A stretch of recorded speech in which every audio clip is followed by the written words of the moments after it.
سر اگر ہم بستری کے دوران کسی دوسری لڑکی کا خیال آ جائے جی تو وہ زنا کے زمرے میں آئے گا کہ نہیں؟ بالکل زنا ہے، اور یہ ایسا زنا ہے جس کی عادت پڑتا ہے جو چھوڑتا بھی نہیں ہے۔ ایک منٹ سر، آپ دوبارہ بتائیں، یہ زنا کے زمرے میں آئے گا اس طرح؟ بالکل زنا کے زمرے میں آئے گا۔ زنا کی کئی قسمیں ہیں۔ مسلم شریف میں حدیث پاک ہے، رسول کریم صلی اللہ علیہ وآلہ وسلم نے فرمایا آنکھوں کا بھی زنا ہوتا ہے، ہاتھوں کا بھی زنا ہوتا ہے، پاؤں کا بھی زنا ہوتا ہے، کانوں کا بھی زنا ہوتا ہے۔ ہاتھوں کا زنا کیا ہے؟ پکڑنا۔ آنکھوں کا زنا کیا ہے؟ دیکھنا۔ پاؤں کا زنا کیا ہے؟ چلنا۔ اور یہ جو آپ بتا رہے ہیں یہ دل، دماغ اور فکر کا زنا ہے۔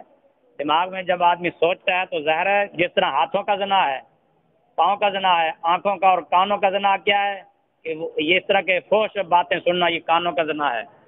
اور جب ظاہر ہے آدمی اپنی بیوی سے ہم بستری کر رہا ہوگا تو کسی اور لڑکی کا، عورت کا خیال لائے گا تو یہ ذہنی اور خیالی زنا ہے، دل کا زنا ہے یہ۔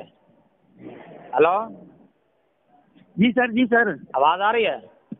آ رہی ہے آواز؟ سمجھ بھی آ رہی ہے؟ ہاں سمجھ آ گئی سر۔ ہاں، یہ بالکل غلط ہے، اور اس طرح کرنے سے اولاد ظالم پیدا ہوتی ہے۔ بعض بزرگوں نے یہ بات لکھی ہے کہ اگر کوئی آدمی اپنی بیوی سے ہم بستری کرتے ہوئے کسی اور عورت کا خیال دل میں لائے گا تو اس طرح جو بچے پیدا ہوں گے وہ ظالم پیدا ہوں گے۔